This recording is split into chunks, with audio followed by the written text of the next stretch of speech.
हरियाणा की हर अपडेट के लिए बेल आइकन दबाएं और सब्सक्राइब करें STV हरियाणा न्यूज। पूरे देश में कोरोना का कहर जारी है। 3 मई तक पूरे देश को लॉकडाउन भी रखा गया है, लेकिन अर्थव्यवस्था को ज्यादा नुकसान न हो इसके लिए कई जगहों पर कोरोना के केस जहां कम है वहां आज से छूट दी गई है। इस रिपोर्ट में देखिए हरियाणा में किन सेवाओं को छूट मिली है।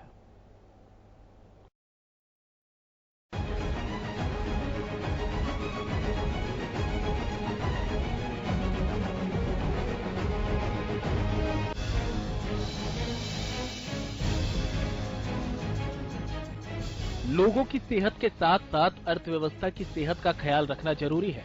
पूरा देश लॉकडाउन है, सब बंद है, उद्योग धंधे से लेकर आम आदमी तक घरों में कैद है। कोरोना के चक्र को तोड़ने के लिए लॉकडाउन का पालन करना जरूरी है, लेकिन अर्थव्यवस्था का चक्र ज्यादा दिन तक न टूटे, इसलिए सरकार ने सोमवार से कई क्षेत्रों में सख्ती कम कर दी है। हरियाणा में सरकार ने कई उद्योगों को लॉकडाउन से राहत देने का फैसला किया। हालांकि इनमें ज्यादातर वो चीजें हैं जो काफी जरूरी है। तो चलिए आपको बताते हैं कि आज से किन सेवाओं को किन शर्तों के साथ छूट मिली है। आयुष सहित सभी स्वास्थ्य सेवाएं। आवश्यक सेवाओं की श्रेणी में आने वाले अधिकृत निजी प्रतिष्ठान, कृषि और बागवानी से जुड़ी सभी गतिविधियां, खेती के कार्य, कृषि उत्पादों और खरीद में लगी एजेंसियां, MSP संचालन, राज्यों द्वारा अधिसूचित MSP द्वारा संचालित मंडियां, मछली पालन जिनमें समुद्री और अंतर्देशीय मछली पालन है, जलीय कृषि उद्योग, अधिकतम 50% कर्मचारियों के साथ चाय, कॉफी और रबर के बागान, दूध और दूध उत्पादों की प्रोसेसिंग, पैकेजिंग, वितरण और बिक्री, अधिकतम 50% कर्मचारियों के साथ चाय, कॉफी, रबर, काजू की प्रोसेसिंग, पैकेजिंग, बिक्री और मार्केटिंग, पशुपालन फार्म, पोल्ट्री फार्म, हैचरी और पशुधन खेती, पशु आहार निर्माण और चारे का रोपण, पशु आश्रय गृह और गौशालाओं का संचालन, DBT कैश ट्रांसफर के पूरा होने तक सामान्य काम के घंटों के अनुसार बैंक की शाखाएं, इंश्योरेंस कंपनियां, ऑब्जर्वेशन होम, जुवेनाइल सुरक्षा घर, EPFO द्वारा सामाजिक सुरक्षा पेंशन और प्रोविडेंट फंड सेवाओं का वितरण, ऑनलाइन टीचिंग और डिस्टेंस लर्निंग, सोशल डिस्टेंसिंग के साथ मनरेगा के काम, केंद्रीय और राज्य क्षेत्र की सिंचाई योजना, तेल और गैस क्षेत्र का संचालन, डाक सेवाएं, 50% कर्मचारियों के साथ IT और IT सक्षम सेवाएं, प्रिंट, इलेक्ट्रॉनिक मीडिया, प्रसारण, DTH, केबल सेवाएं, केवल सरकारी गतिविधियों के लिए डेटा और कॉल सेंटर, ग्राम पंचायत स्तर पर सामान्य सेवा केंद्र,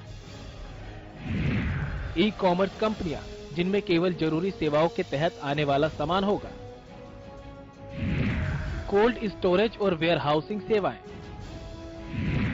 लॉकडाउन के कारण फंसे पर्यटकों को ठहराने के लिए होटल, होम स्टे और लॉज, क्वारंटाइन सुविधाओं के लिए चिन्हित किए गए प्रतिष्ठान, electrician, IT repair, plumber, motor mechanic और बढ़ई। हालांकि ये छूट सिर्फ उन जगहों पर मिलेगी जहां कोरोना के ज्यादा मामले नहीं हुए, यानी कोरोना के ग्रीन जोन वाले इलाकों में ही छूट दी जाएगी। सरकार के इस फैसले का फायदा आम आदमी को हो रहा है। रेवाड़ी नागरिक अस्पताल में OPD का संचालन फिर से शुरू हो गया। हालांकि इस दौरान सोशल डिस्टेंसिंग का विशेष ख्याल रखा जा रहा है। इससे पहले भी हम इमरजेंसी सारी देखते रहे हैं, क्योंकि हम इमरजेंसी अवॉइड कर सकते और इंस्ट्रक्शंस भी नहीं थी, तो सारी इमरजेंसी देखी गई है।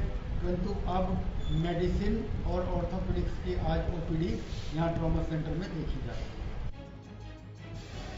तो वहीं फतेहाबाद के सरकारी अस्पताल में भी OPD की सेवा सोमवार से शुरू कर दी गई। कोरोना के चलते OPD को पिछले 1 महीने से बंद रखा गया था। सरकार द्वारा निर्देशों पे हमने OPD सर्विसेज चालू कर दी हैं। हमने उनका समय और दिन फिक्स कर दिए हैं जो ओपीडी बंद थी। बाकी जो रूटीन हमारी ओपीडी शिशु रोग की और मातृ रोग की वो हमें चलती ही रही है, वो रेगुलर चल रही है।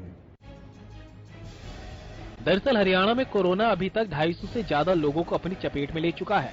हालांकि कई जिले ऐसे भी हैं जहां कोरोना का एक भी केस सामने नहीं आया। ऐसे जिलों में रियायत दी गई है। रियायत सिर्फ शर्तों के साथ दी गई। इस दौरान सोशल डिस्टेंसिंग और मास्क पहनने की अनिवार्यता का पालन करना होगा। हालांकि हॉट स्पॉट और कैंटोनमेंट जोन में किसी तरह की छूट अभी नहीं दी जा रही। Bureau report, Haryana news.